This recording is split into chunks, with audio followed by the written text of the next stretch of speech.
one would ask me, is it possible or is it still possible to migrate to Ireland since countries like Zimbabwe and Zambia are on the red list? And these countries have been red listed by WHO that the agencies may not recruit directly from them.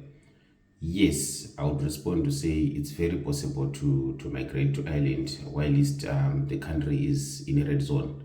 But it is merely your responsibility now to migrate. However, there are a lot of challenges that one has to navigate through. And those challenges, yes, they are there, but it's possible. It's possible to navigate through those challenges. So number one thing is follow the steps properly. Now you don't need to be in a rush. One thing that I have to tell you, my friend, my brother, my sister, my uncle, if you're listening to me, migrating to Ireland is not for the faint-hearted, sorry to say. Even before the red list, processes could take longer, depending on the time when the recruitment is being done. You may realize that there's a time when nurses were on demand, especially post-COVID-19, they were on demand and the red list wasn't there. So agencies, they were recruiting from countries like Zimbabwe, Zambia, and all over the world. However, now, since these countries like Zimbabwe and Zambia, they are purported to have shortages as well. That is why that red list has been enacted. If you go online, check on WHO, read on the red listed zones, you would realize that that was the reason which they cited to say these countries agencies must not recruit from them. However, I will tell you one thing. If you apply directly to these companies for jobs, for nurses, healthcare assistants, they may opt to employ you. If it is a company that is employing you directly, the red list does not affect you. But there cannot be anyone who is coming to say, I'm recruiting from Zimbabwe. So one tip that I'm giving you today, if you hear someone telling you that I'm going to assist you to get a job as a nurse in Ireland and you have to pay me something, please think twice before you do it. I'm not telling you that you shouldn't do it. Yes, it's your own opinion to make. But the only advice I'm giving you is that beware of scammers. Scammers, they are there. And they will always come in the name of saying, we are going to do this for you. Can you pay this? Can you pay that? Why are they not trusting you to say they'll get you a job first and then you will pay them later?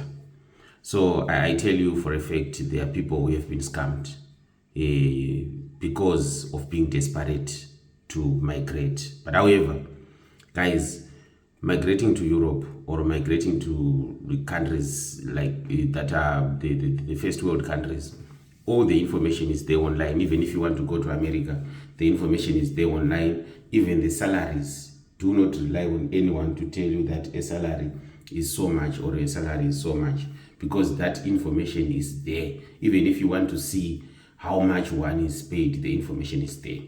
So step number one that you need to look at, for example, I'll give a nurse as an example in this instance. You would realize that you have to make sure that your documents are recognized. So the credential recognition, what happens there is the first step is you just have to go online, create your account, register with NMBI on their NMBI portal. So if you go on the NMBI portal, that's the Nursing and Midwifery Board of Ireland. You go there, you click there, you want to register your credentials, open an account.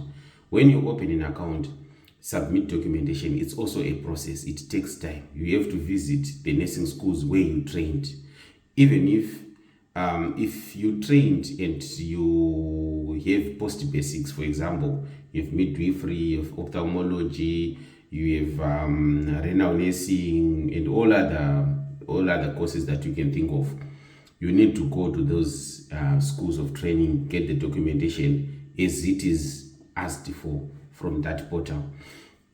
Then you have to certify or notarize those documents, then upload them as to how they've asked for them.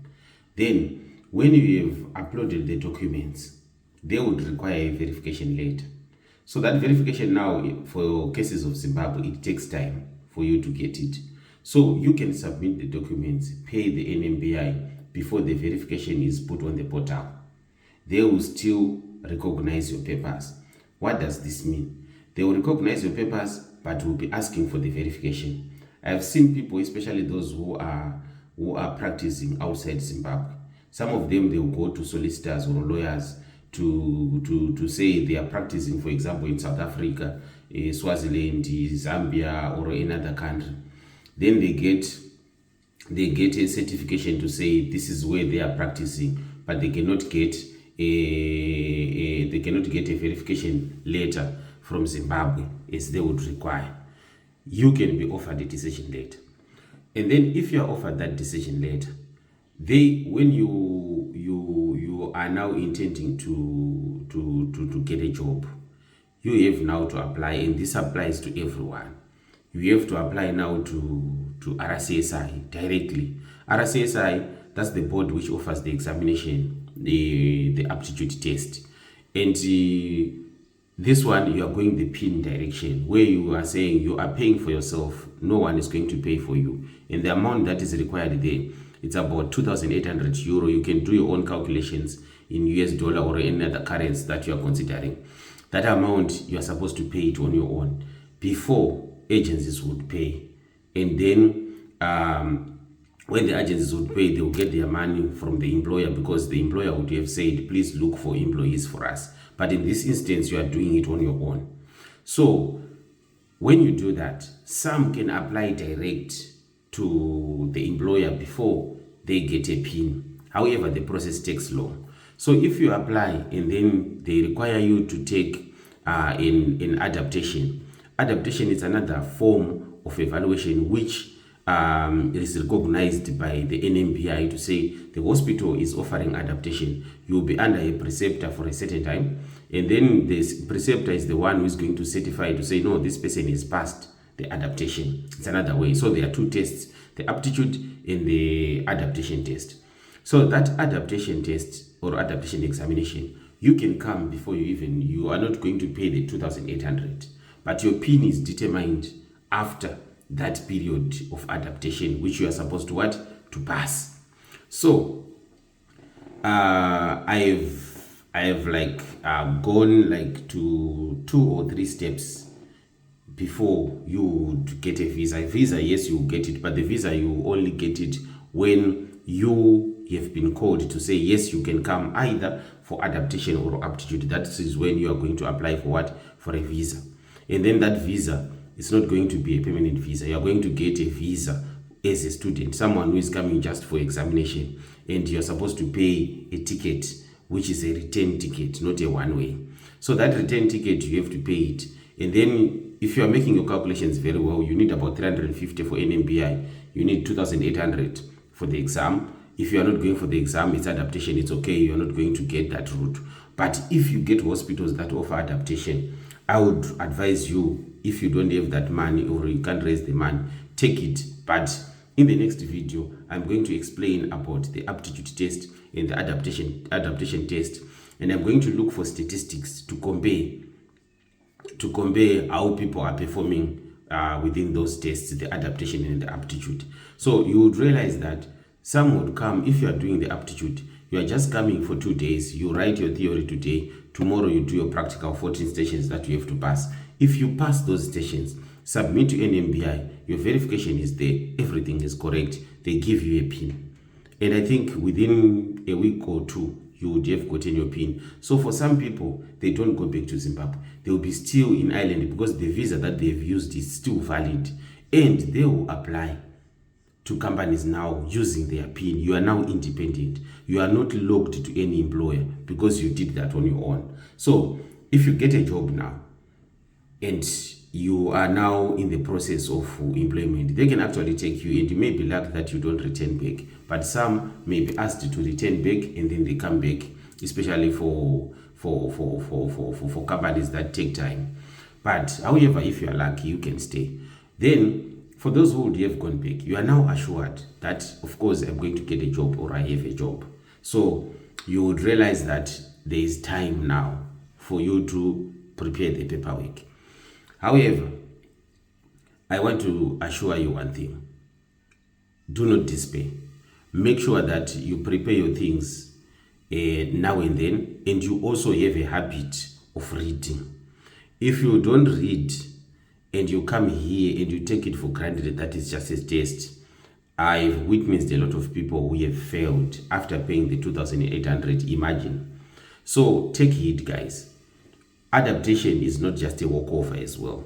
A lot of people, they miss it on adaptation because it will be someone who is looking at you. So you would realize migration, it has got a lot of difficulties. The accent that you get here is not the English accent that you are used to. So at times it will take you 1 week or 2 weeks to acclimatize to the person who is actually following you whilst you are doing the adaptation. And at times the patients themselves, you may not be even understanding what they will be asking or what they will be saying, and you'll be continuously reverting back to them to say, oh, what is it that you said? What have you said? What have you said? Okay, so those ones, I'm not going to dwell much on them today, but I will dwell on them when I'm explaining the aptitude in the adaptation test. So for the healthcare assistants, I also urge you to go on Indeed, go on Irish Jobs, look for the jobs for those companies that are looking for healthcare assistants. Apply for yourself. If you go to Noah today, Noah Healthcare, I've tried to open on that link. If you say that you are in Zimbabwe, it actually blocks you. It has blocked the red listed countries, for example, Zambia and Zimbabwe. But if you get those that are open, apply on your own, test. Have a habit of changing your CV now and then to make sure that it matches whatever that they are requiring. All right? Then if they say they are going to take you, it's now their responsibility to apply for a general permit for you, and you are now allowed to work in Ireland. So for the nurses, there are no two ways about it. Even if you get a job, you have to undergo the aptitude or to undergo the adaptation test. So if you pass those, you now have a PIN. You are eligible. Even if you go back to Zimbabwe, you are now registered with NMBI. So the thing, guys, do not despair.